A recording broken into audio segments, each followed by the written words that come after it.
Le Rassemblement national est-il en train de dire adieu à la présidentielle 2027 dont au moins le premier tour lui était promis dans les sondages? C'est la question qu'on va se poser avec nos deux invités. Alexandre Nikolic, bonjour. Bonjour à vous. Bienvenue sur Sud Radio. Vous êtes le porte-parole du Rassemblement national. Bonjour Arthur Delaporte. Bonjour. Et bienvenue également sur Sud Radio, porte-parole du Parti socialiste. Alors effectivement la question est cash. On est sur Sud Radio, parlons vrai. Le Rassemblement national dit-il adieu? Est-il en train de dire adieu à la présidentielle de 2027? Mais je reviens à cet effet sur notre dernier sondage IFOP Fiducial pour Sud Radio. 37% des Français seulement pensent que Marine Le Pen aujourd'hui pourra se présenter à la présidentielle de 2027. Plus d'un sur deux pense qu'elle ne pourra pas y aller. Et vous avez parfois même les suites de ce procès qui laissent des traces. La moitié des Français, plus de la moitié, jugent Marine Le Pen malhonnête. C'est ce qui ressort de ce sondage.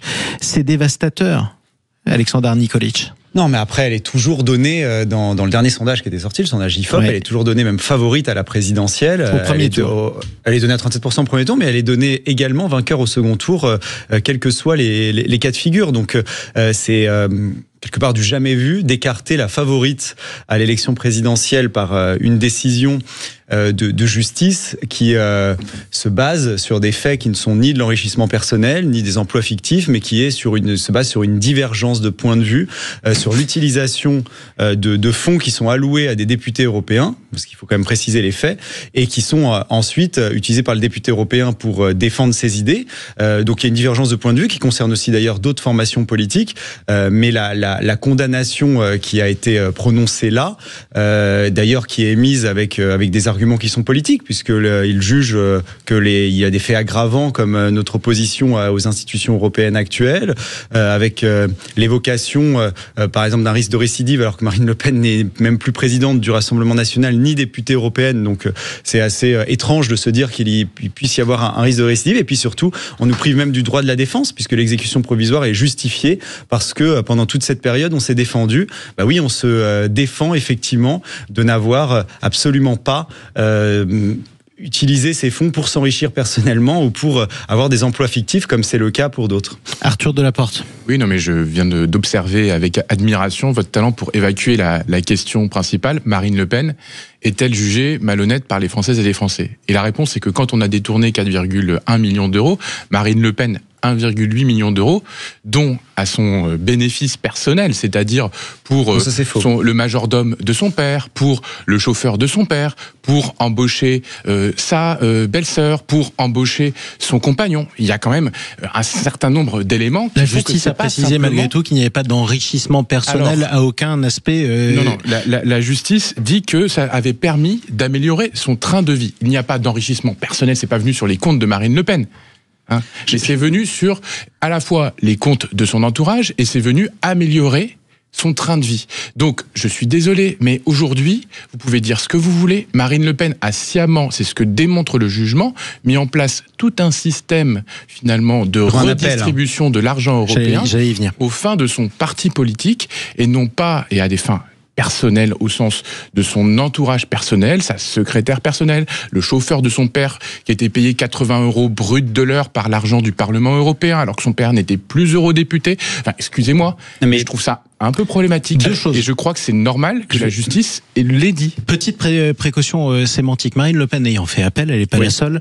Elle est toujours à ce stade présumée innocente, même si, du fait de la loi qu'elle a elle-même soutenue comme son parti, elle purge déjà une partie de sa peine avec l'exécution provisoire de son inéligibilité. Bon, ça, on reviendra sur les positions du Rassemblement national il y a quelques années sur l'inéligibilité des élus, parce qu'ils étaient pour. Pardon, vous aussi, vous étiez pour, Alexandre Nikolic, avant que ça tombe sur vos collègues. Non, pas du tout. C'est juste que non, mais elle s'était prononcée par rapport à l'affaire notamment de monsieur Cahuzac, qui est du courant politique de monsieur, parce qu'il s'agissait d'un enrichissement personnel où il plaçait de l'argent sur des comptes en Suisse ou autre. Et il voulait l'élargir cette inéligibilité. Non, parce que là encore une fois, c'est monsieur Drey qui est de votre formation politique qui a dit que des centaines de parlementaires pourraient être concernés, parce qu'il ne s'agit pas comme je l'entends, d'utiliser l'argent du Parlement européen ou des impôts. C'est une enveloppe qui est allouée à des députés européens Et donc 30 000 euros, je le précise, aux députés européens, et ensuite les députés européens travaillent pour leur travail de parlementaire européen. Exactement, et la divergence, elle est que le Parlement européen a une vision où le collaborateur doit être un fonctionnaire et faire ses heures de travail, et ensuite ne pas forcément défendre des idées ou militer. Nous on considère, et nos collaborateurs, et les électeurs du Rassemblement national peuvent le savoir, nos collaborateurs comme les députés, eh bien ils travaillent évidemment sur ce travail parlementaire, mais ensuite ils utilisent aussi leur temps pour défendre des idées. Ouais. Et je veux juste préciser quelque chose. Parce que quand on parle je précise ça, parce que monsieur, vous êtes socialiste. Quand on parle d'enrichissement personnel, monsieur, vous êtes dans le courant d'Eva Kaili, qui était votre leader, donc le Parti socialiste au Parlement européen. Il faut que les auditeurs sachent qu'est-ce qu'a fait Madame Kaili et d'autres socialistes. Je suis pas hors sujet parce que ça va vous gêner. Oui, le Qatar a donné des centaines de milliers d'euros, des valises de billets, et ça c'est avéré, au point que votre représentante principale avait dit le Qatar est un exemple en matière de droit du travail. Ces gens-là sont payés, touchent de l'argent de plusieurs pays pour ensuite les défendre, et là il s'agit d'enrichissement personnel, il s'agit de valises de billets. Donc ils doivent être inéligibles. Alors que là, mais c'est comment peut-on comparer les affaires? Que c'est pas bien de faire de la corruption, mais bien sûr. Et je suis d'accord avec vous. Mais c'est votre courant qui en fait. Où est-ce qu'elle est aujourd'hui, monsieur? Elle est derrière les barreaux.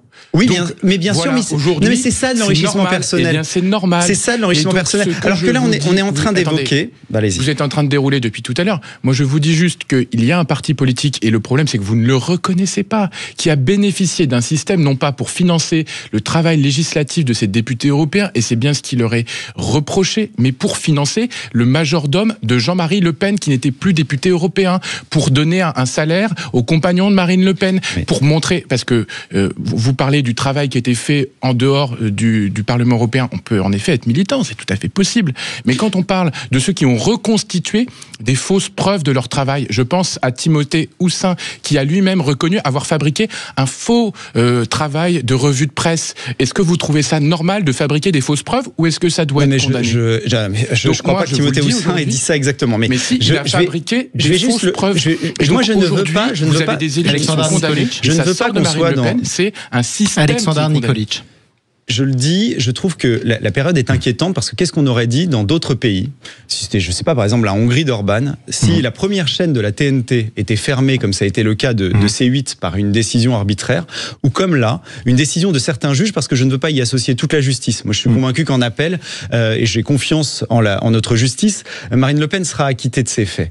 Mais je pense réellement que la période que l'on vit, où on écarte la principale favorite à la présidentielle dans notre pays, qu'on ferme des chaînes, par exemple, comme c'est le cas, est inquiétante. Et oui, quand le fait aggravant d'être contre les institutions européennes fait qu'on décide justement de l'exécution provisoire ou qu'on augmente la peine, c'est inquiétant. C'est pas du tout ce que dit le jugement. Attendez. Si, c'est ce que dit le jugement. Non. Ils disent que c'est un fait aggravant d'être opposé aux institutions européennes. Non. C'est donc un délit d'opinion, et c'est une condamnation qui est liée à l'opinion. C'est pas pour ça qu'il y a moi, vous savez, d'autres l'ont abordé, mais quand un magistrat est condamné à du sursis, à une peine largement inférieure, Marine Le Pen, elle prend 4 ans de prison ferme pour des faits qui sont, je le dis, subjectifs et arbitraires sur l'utilisation des collaborateurs. 4 fermes, c'est 2, et c'est avec quand on voit certaines décisions, là, c'est des circonstances atténuantes, par exemple, que, le président d'une association humanitaire, il y a quelques jours, qui payait Clara 13 ans avec de la cocaïne pour se prostituer, verdict 18 mois avec sursis. Est-ce que un magistrat qui vient d'être condamné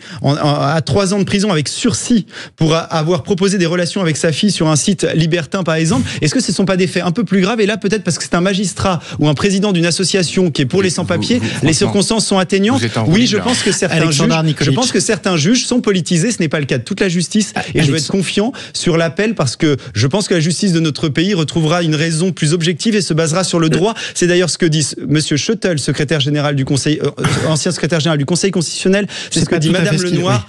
Ils disent que la décision n'est pas basée sur le droit, et j'espère que ce sera le cas. Il la critique parce qu'on peut la critiquer. Mais bien sûr, ça m'amène à cette question qui est importante. Pendant des mois, on a parlé quand même de cette affaire des assistants parlementaires. C'est une affaire qui dure depuis longtemps. On vous a demandé ce que vous feriez s'il y avait condamnation. Vous avez tous dit, il n'y aura pas condamnation, nous sommes innocents. Vous êtes condamnés, vous critiquez la condamnation. Là, vous attendez l'appel. De certains juges. Vous attendez l'appel. Imaginons qu'en appel, elle soit encore condamnée. Vous allez faire quoi? Vous allez dire quoi?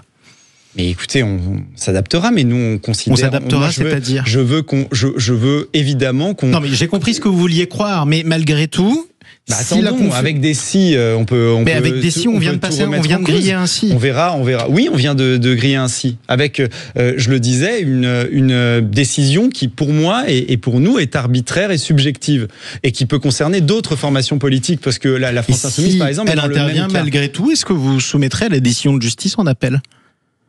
Bien évidemment qu'on acceptera toute décision, même si on la conteste. On conteste que on est obligé de l'accepter. Nous on respecte toujours et on manifeste là, comme on manifestera dimanche place Vauban à 15h de manière pacifique et comme on le fait systématiquement, contrairement d'ailleurs à la gauche où souvent il y a des violences ou souvent des propos qui sont. Vous aussi vous allez vous réunir ou pas ? Moi je vais juste vous dire quelque chose avant, c'est que vous pouvez pas dire d'un côté on accepte une décision de justice et de l'autre jeter des magistrats à la vindicte populaire. Parce que c'est ce que vous venez de faire ici en disant que ces magistrats étaient des magistrats politiques. Vous savez, c'est pas une juge qui a pris une décision, c'est une collégialité. Ils sont 3. Deuxièmement, ces juges n'ont fait que suivre les réquisitions des 2 procureurs qui ont plaidé. Donc vous avez au moins 5 juges. Vous n'avez pas me dire que aujourd'hui c'est une personne politisée. Donc en fait, ce que vous faites aujourd'hui, c'est non seulement le procès de la justice, c'est affaiblir l'état de droit, c'est contester l'état de droit, alors que ces magistrats n'ont fait que leur travail. Ils ont dit le droit, c'est chirurgical. J'ai lu la moitié des 125 beaucoup pages de magistrats, de jugement. C'est pas ce que dit M. Jacobovic, c'est pas ce que dit Mme Lenoir qui avait été nommée par Emmanuel. Je vous laisse parler. Arthur Delaporte. Je vous laisse parler. Je vous écoute et je me dis, mais c'est sidérant, ces gens qui, aujourd'hui, refusent de reconnaître qu'il y a des gens qui ont fait leur travail, qui n'ont fait que leur travail et qui ont dit le droit, qui ont dit la loi. Ils ont exprimé une opinion politique. Condamné. Ils ont exprimé une opinion politique. Avec des preuves accablantes de détournement de fonds On va arriver au terme. Et donc, il y a une nécessaire exemplarité des responsables politiques. Et moi, je le dis aujourd'hui, oui, je suis pour des peines d'inéligibilité quand on a fauté. Et elle a fauté, Marine Le Pen. Elle a dirigé un système. Elle a demandé à des gens d'employer des collaborateurs fictifs. Et ça ne vous choque pas. Elle n'est pas la seule condamnée, je rappelle, en première instance dans cette affaire. Elle a été condamnée pour cela. Elle fait appel. Revenons. Elle est présumée innocente. Manifestation prévue demain, ou plutôt meeting, pardonnez-moi, prévue demain dans la capitale par le Rassemblement national pour dénoncer la condamnation d'un certain nombre de vos membres, dont Marine Le Pen. Vous y serez évidemment, Alexandre Nikolic? Oui, j'y serai, bien sûr. J'y serai et on a souhaité justement qu'il y ait ce rassemblement qui sera un rassemblement pacifique, parce qu'on a connu ces derniers jours, vous savez, 20 000 adhérents supplémentaires en 3 jours par exemple, une mobilisation avec 500 000 personnes qui ont signé notre pétition. On sent qu'il y a beaucoup de gens qui vous savez, ont un espoir énorme en Marine Le Pen, parce que derrière tout ça, tout ce qu'on évoque, on est en train de priver des gens justement de l'espoir, que la justice soit moins laxiste avec les vrais criminels, c'était des cas que j'abordais juste avant, que enfin on arrive à avoir une électricité moins chère, enfin que des gens puissent se dire on va trouver des solutions face aux déserts médicaux ou autres, parce que c'est ça qui concerne les gens et on est en train de priver de la candidate qui est le principal espoir pour tous ces gens. Mais ça, vous en fichez peut-être. On arrive au terme de ce débat. Quelle que soit la candidate, le programme du Rassemblement national ne changera pas de façon à la présidentielle. Voilà. Et si vous voulez bien, là, quand on nous dit il faut s'occuper des déserts médicaux, que le RN vote contre cette semaine une loi de régulation des déserts médicaux. Parce que vous allez l'aggraver, vous allez on en débattait la semaine dernière. On va pas terminer sur les déserts médicaux. J'ai un peu de retard en termes de temps de parole sur cette manifestation. Moi, je n'organiserai jamais de manifestation pour critiquer la justice, pour remettre en cause l'état de droit et finalement pour menacer l'ordre public dans notre pays. Je ne suis pas séditieux. Vous plaisantez. Je ne suis pas séditieux. Vous plaisantez. Vous en resterez là. Dans toutes vos manifestations, il y a des black blocs qui cassent. Dans toutes les dernières manifestations de la gauche, vous avez des propos antisémites. Vous avez des black blocs qui cassent, qui s'en prennent aux policiers. Attendez, je vous ai écouté pendant tout le débat. Je vous ai laissé débiter vos salades. Alors je vous doucement, restez polis, restez courtois malgré tout, chers amis, parce que le débat démocratique continuera, quelles qu'en soient les conditions dans les jours qui viennent. J'aimerais malgré tout vous remercier d'être venu débattre dans la bonne humeur. Vous voyez, tout se termine bien sur Sud Radio. Arthur Delaporte, porte-parole du Parti Socialiste, Alexandre Nikolic, porte-parole du Rassemblement national.